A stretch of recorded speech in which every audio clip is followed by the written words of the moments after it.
Yo guys, it's Haunting Lime, welcome back to the channel. Today I'll be featuring Pidgeot and how broken the new Feather Dance move is and how it actually broke the game, and now Pidgeot is basically banned from being played until Niantic sorts out his servers. Niantic, what are you doing, man? $1 billion company, can't sort his servers out, sort yourself out. Guys, before we get started, I want to say thank you for stopping by and watching my video today on Pidgeot and how OP it is.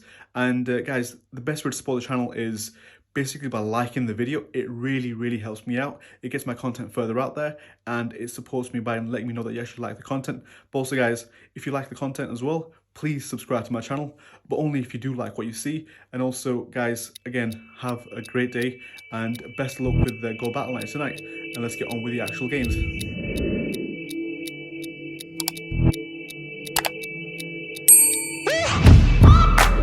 Yo guys, it's Haunting Lime again, welcome back, and today I'll be featuring Pidgeot with its new move, Feather Dance, and I'm not gonna lie, I overlooked this move. I thought, Pidgeot is not really the best Pokemon in terms of the Great League. It's kind of good, Gust makes it really good as well, but it was still missing something for making it really overpowered, and I think the new Feather Dance move, which has 100% chance to debuff your opponent ×2, which is insane for such a low cost move, and with Gust you get that so quickly, it's an incredible move. It doesn't do a lot of damage, but because it debuffs your opponent's attack so much, and it's 100% guaranteed, basically it's an octazuka on steroids, and it just makes your opponent basically have no damage at all. Because Pidgeot, Feather Dance is doing a little bit of damage to this Azumarill, but now that I've already reduced the attack, I can bring in my Empoleon and win the match. Empoleon has a pretty decent match against Azumarill because the running Play Rough or Ice Beam is even stronger, or even Hydro Pump won't do too much damage, but now because its attack has been reduced by 2 stages, it's basically just tickling me, and I can just carry on just drill pecking this Azumarill down and pretty much win advantage here. Normally Azumarill will win the matchup, especially the XL version. It's a lot more closer if it's just a regular version, but you can see the damage from Azumarill is pretty much pitiful. Bubbles are not doing too much damage, my waterfalls are really adding up, and I've got a big opportunity to farm this Azumarill down and have tons of energy for anything that's in the back. And this is a team actually inspired by Bloody Banana's Empoleon line that has Vigoroth. I thought I'd just try out Pidgeot in place of Pelipper, and so far this team is really good. Obviously it takes neutral damage from fighting types, being flying and normal, but my opponent actually has an Abomasnow in the back, and you're going to see how powerful Gust actually is on Pidgeot. Gust, you don't need to have it, but if you want to elite TM it, you should. Pidgeot also has access to Wing Attack. Wing Attack is actually really good too. It's a really good, fast energy generating move, and I really like Wing Attack on most Pokemon, and it just takes out that Abomasnow pretty comfortably, and Pidgeot showing how strong it is, and one of the reasons why it temporarily got banned or terminated from the game. But yeah, Pidgeot literally broke the servers. I've got actually a video of gameplay actually where it did that, and at the time when I first played against Pidgeot, I had no idea how good it's going to be. I had a pretty good matchup against it, but I lagged out for some reason. I didn't understand why. And then when I played it myself after watching Zynix's video and showing how great Pidgeot can be with Feather Dance, I tried it out myself, and then my opponent actually lagged out as well, and I had no idea what was happening until later on. So yeah, I'm an idiot, but Pidgeot is amazing. Guys, I think Pidgeot and Nidoqueen are one of the best, or two of the best Pokemon to actually update, or two of the best Pokemon to invest in this season. Like Nidoqueen with Poison Jab and Poison Fang is just superb. I love using it, and Pidgeot especially after the showcase, I'm going to be using it pretty much the whole season. These two Pokemon are going to be meta defining, and if you can get a hold of them, and Pidgeot doesn't require that much starters anyway. I think it's just 10,000 starters to get a second charge move, which is nothing. And because Feather Dance isn't like an elite TM move or something, you can just get it from a regular move and also charge TM it away. Yeah, one of the reasons why I like Vigoroth in so-called the safe swap, because Vigoroth is really spammy. As you can see, you're gonna see me get to loads and loads of body slams, and because Pidgeot is in the lead, it can normally Feather Dance a lot of opponents and whittle their damage down. And if it wins lead, basically your opponent switches out, you Feather Dance away, go into your safe switch, you pretty much win the safe switch. Pidgeot just sets up the rest of the game, and if you lose switch, you can go into your Vigoroth. But looking back at this team, it's a little weak to Electric. Electric isn't that common right now because Poison's pretty much everyone's using Poison, and with Poison having a rise, it's going to be a rise in Mud Boys or Swampets. So this team has well to play against that. Again, this is pretty much about Pidgeot. Pidgeot being so OP that it really nerfs your opponent's attack damage by 2 stages, which is a huge amount. And you can only maximum amount of debuffs you can do is 2 stages, so -4 attack, which basically is nothing. It's nothing.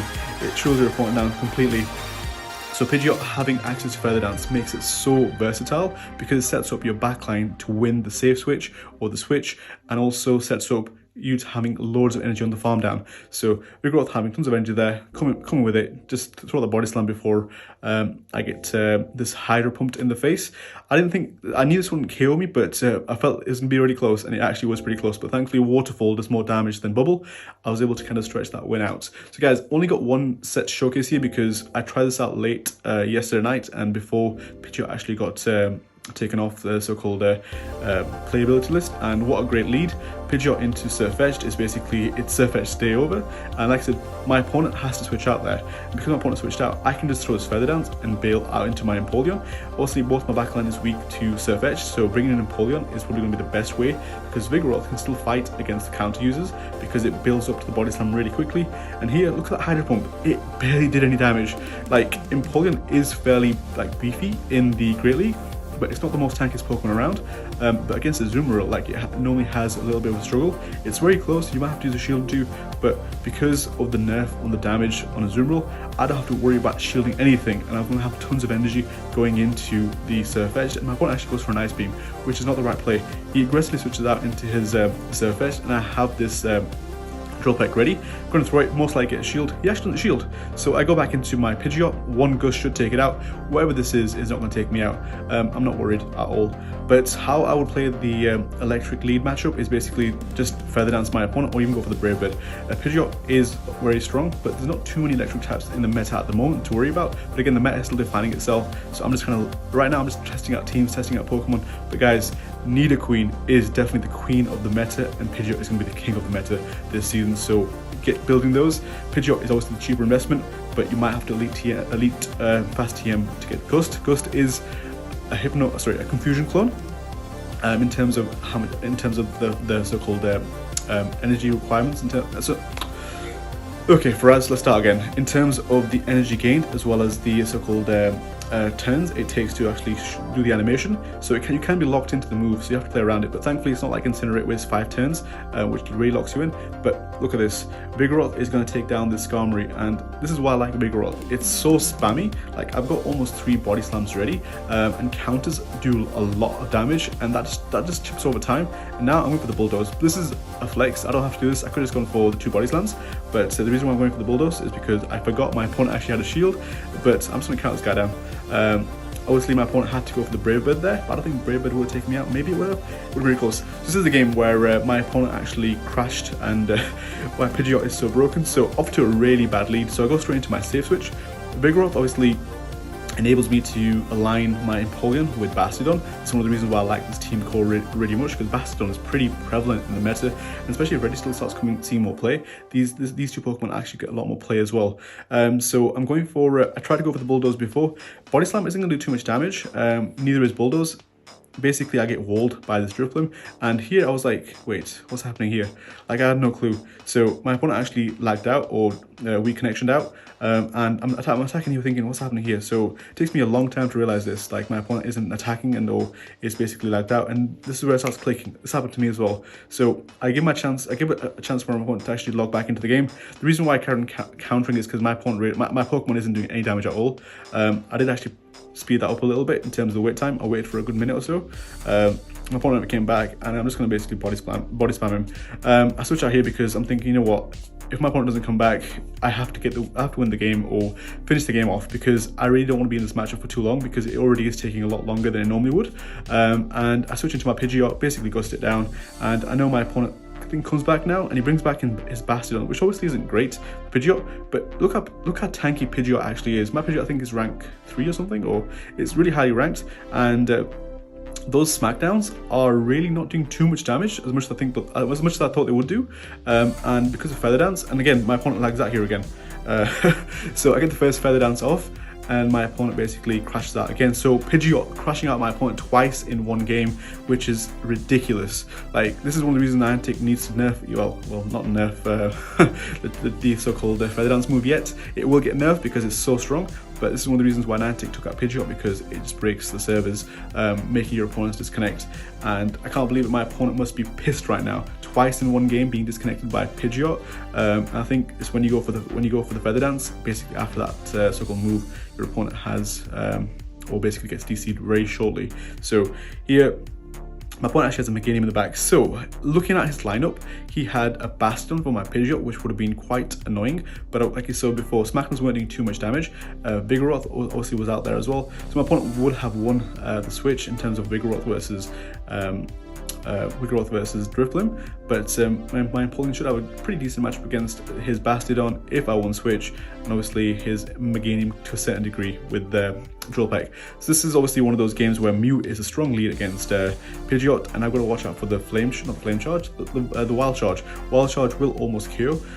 Here I go for the bait in terms of Feather Dance. I get the shield, which is pretty awesome, and I'm going for the Ghost and thinking, what, my opponent shouldn't have a Wild Charge ready, but this is where I'm mistaken. But you know what? It actually survives a Wild Charge, a boosted Wild Charge by 1x attack from the so-called well, I guess it was boosted by 1, then it got taken down by 2 stages with Feather Dance, so it was basically -1. So it survived because it had debuffed my opponent by 1 stage. My opponent, I switch out here to, I go in with Feather Dance against this Galarian Stunfisk. Guys, sorry, it's early morning, I'm getting all my names confused, and now my opponent's charge moves aren't doing too much damage, and I bring in my Vigoroth, which is basically going to do quite a lot of damage with counter, and I actually go for the Bulldoze here because I don't think 2 Body Slams will be enough to KO this G-Fisk, but my opponent actually has Medicham in the back. Medicham is really problematic for my team because my backline doesn't want to see it, and Pidgeot takes neutral damage from it too. And yeah, this is where I need Pidgeot to have a lot more health. Had I shielded and I thought my opponent would go for Ice Punch or a Psychic, it wouldn't have taken me out, but he has a Dynamic Punch, so basically, yeah, team alignment wins the game there, basically hard countering what I had, but it is what it is, it is the game. But guys, that's my showcase of Pidgeot and why it got taken out, or why it basically got disabled from play. Pidgeot is really strong with its new move, Feather Dance. I highly recommend you build one and start using it. It is going to be one of the top meta-defining Pokemon, just how Pelipper rose to Supremeness from having access to Weather Ball, and Ninetales getting Weather Ball as well. So it's an update like that. The Poison update is really strong. Nidoqueen is going to see a lot more play. I've used it, love it. Like, it's absolutely fire. Like, the amount of damage you can do. You can actually be an Altaria with Nidoqueen. Ridiculous. Even I was surprised. And again, Pidgeot and Nidoqueen are going to be the king and queens of so-called meta this season. So build one of your own and try them out. Guys, thank you for watching. My next video hopefully should be showcasing the Poison update changes. But again, best of luck with Go Battle Night. And hopefully by the end of the week, I should get out my top 25 teams to use to hit Legend this season in the Great League by the end of the week, or by Monday when I'm off, because that's going to take a lot of my time, and I'm still getting my way up to higher ranks because I don't want to try out these teams at lower ranks because you're playing against random teams, and I can't showcase how well these teams are against the top players until I get to like maybe rank 15, 16, 17 onwards. So guys, thank you for watching. Have an amazing day. Thank you for watching and take care. Bye bye.